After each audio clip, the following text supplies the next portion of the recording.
Revokes and penalty cards. Penalty cards, or PCs, were mentioned in session 1 about leads out of turn. Most of you will be familiar with the concept of a penalty card, basically a card that has been exposed incorrectly. There are two types of penalty cards, major and minor. The vast majority of penalty cards are major, but let's look at what constitutes each type. A minor penalty card is a card below the rank of an honour that has been exposed inadvertently. An honour is any ace, king, queen, jack, or 10. The most common example of this is when a card falls out of a player's hand or is stuck to another card and is played more or less simultaneously with another card. A major penalty card is a card that has been exposed due to an irregularity, either a lead out of turn or a revoke. A card that has been exposed inadvertently but is an honour is also a major penalty card. And in the event a player has two or more penalty cards on the table, they are all major penalty cards regardless of rank or how they got there. If you are a declarer, you cannot have a penalty card. No card of declarer or dummy ever becomes a penalty card. If there is a major penalty card on the table, then, as declarer, when the partner of the offender comes on lead, you should call the director, who will tell you that you may demand or forbid the lead of a card of that suit from the partner. If you do this, the card is returned to the offender's hand. Alternatively, you can instruct them to lead naturally, in which case it stays on the table. The presence of a penalty card on the table is unauthorised information to that person's partner. So if your partner has a penalty card on the table, you are not allowed to take any advantage of knowing it is there. And if the director rules that you do, you can expect an adjusted score and a procedural penalty.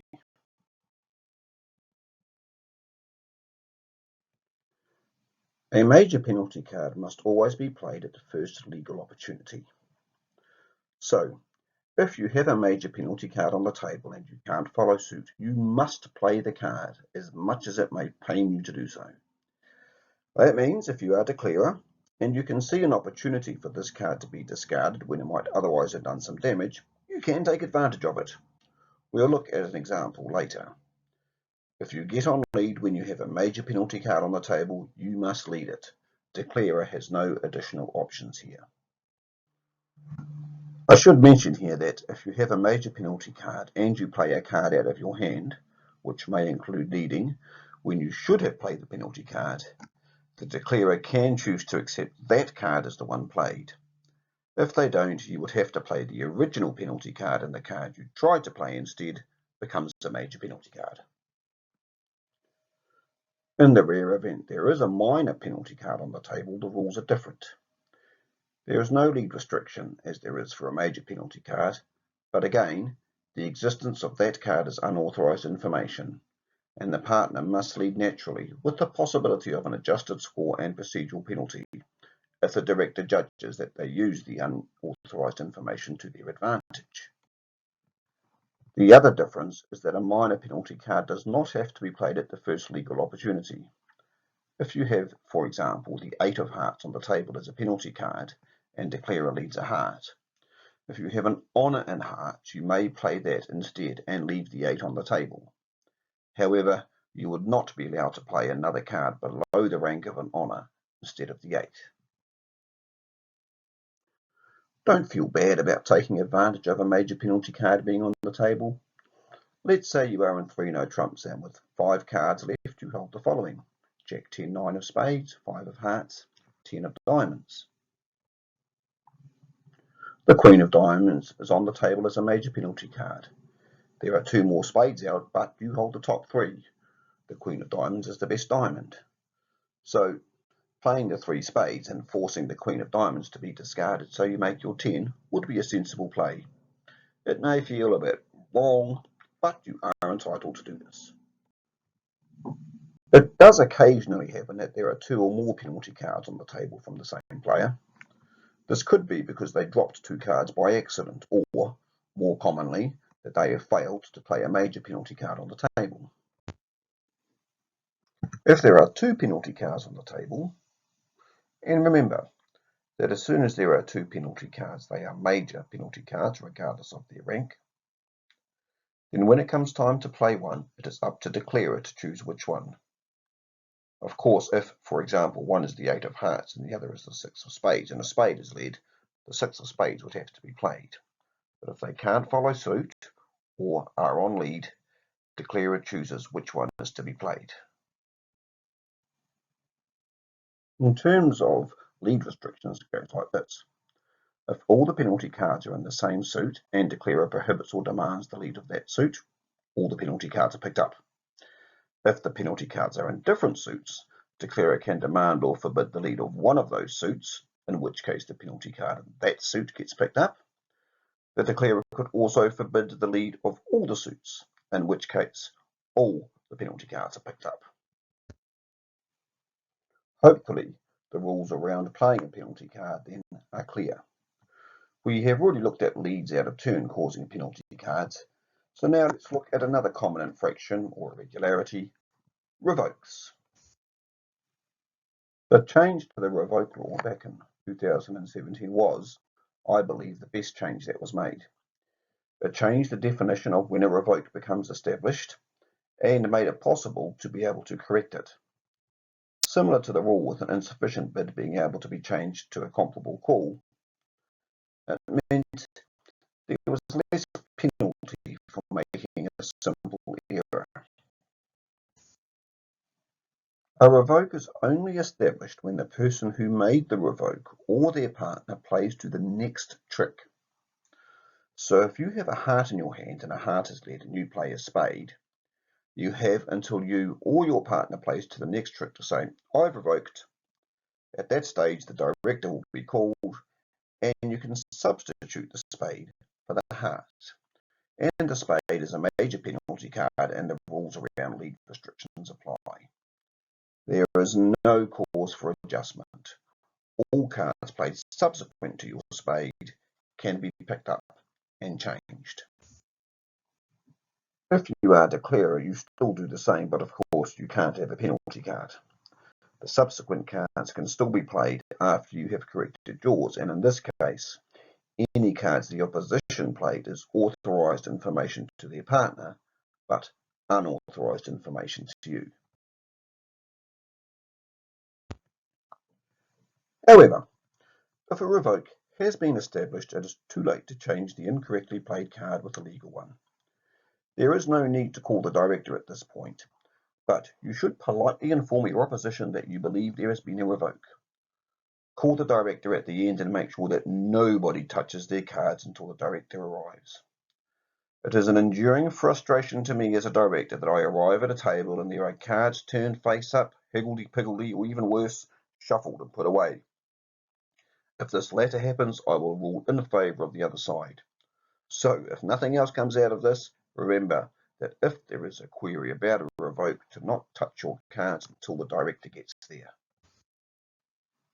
If you have revoked and it is established, and you won that trick, there is a one trick transfer to the other side, plus one subsequent trick won by your side, if you have indeed won one.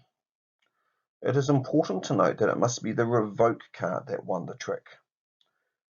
If you are declarer and you revoked by playing the wrong card in your hand, but you won the trick in dummy, then this does not apply.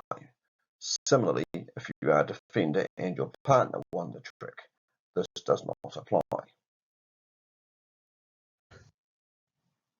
If you have revoked and it is established, and the revoke card did not win the trick, then if your side won a subsequent trick, then one trick is transferred.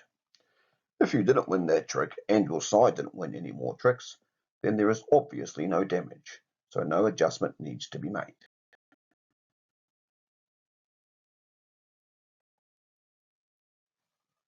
The purpose of transferring tricks after an established revoke is to restore equity, not to penalise.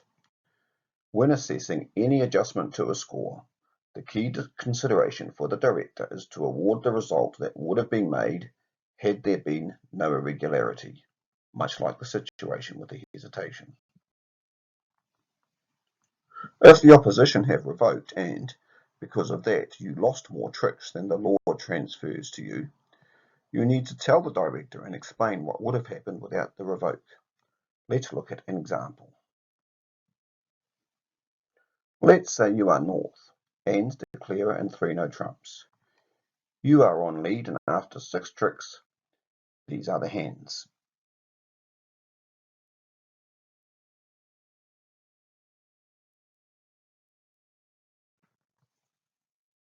You lead the 10 of spades from hand and East plays the 5 of hearts.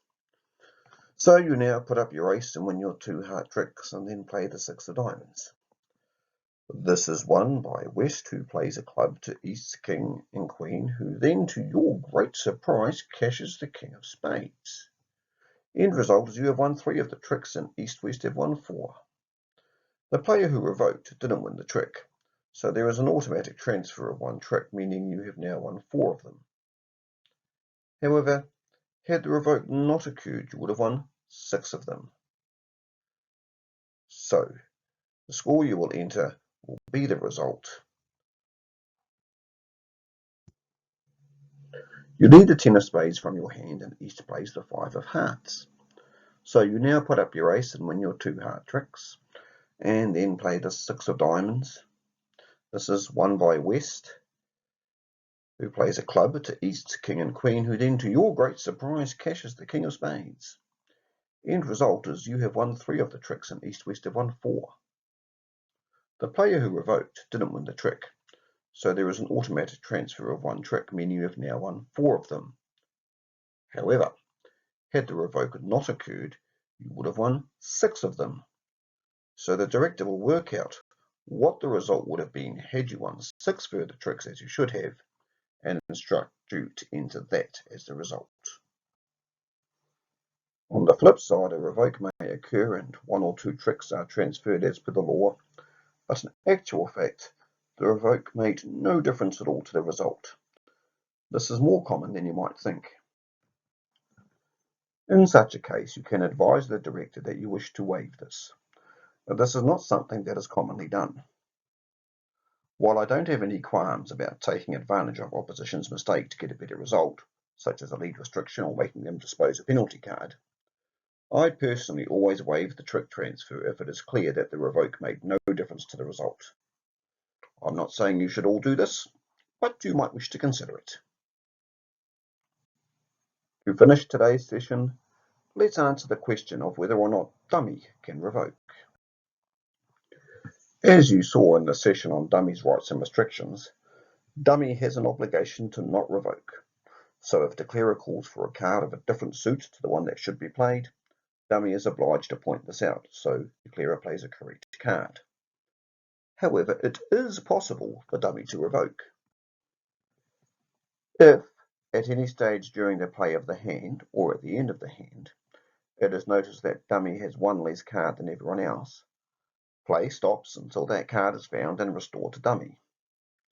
It may be hidden under a card already on the table, or it may be elsewhere in the room, usually at the previous table on the floor. Let's say declarer is in no trumps and is running their diamond suit, which is void in dummy, and has discarded 3 other cards from dummy, when suddenly they realise they have 4 cards left in their hand and only 3 in dummy. The director is called and the 5 of diamonds is spotted on the floor at the previous table. The 5 of diamonds is now placed back in dummy. Dummy has revoked because that 5 should have been played earlier. The revoke law now kicks in and the appropriate trick transfer is applied. The key thing to remember is that there is no penalty for revoking. The law aims to restore equity, to end up with the result that would have occurred without the revoke. The revoke law can therefore sometimes be too harsh, and that is where, as a player, you have the option to waive rectification. Also remember that it is much better if you can stop a revoke being established. As declarer, you may politely ask a defender who hasn't followed suit if they don't have any of that suit. dummy can ask declarer, and a defender can ask their partner or declarer. If you can catch a revoke before it is established, then not only do you get the advantage of a major penalty card on the table, if you are a declarer, you save potential hassle and time at the end of the hand sorting out the rectification.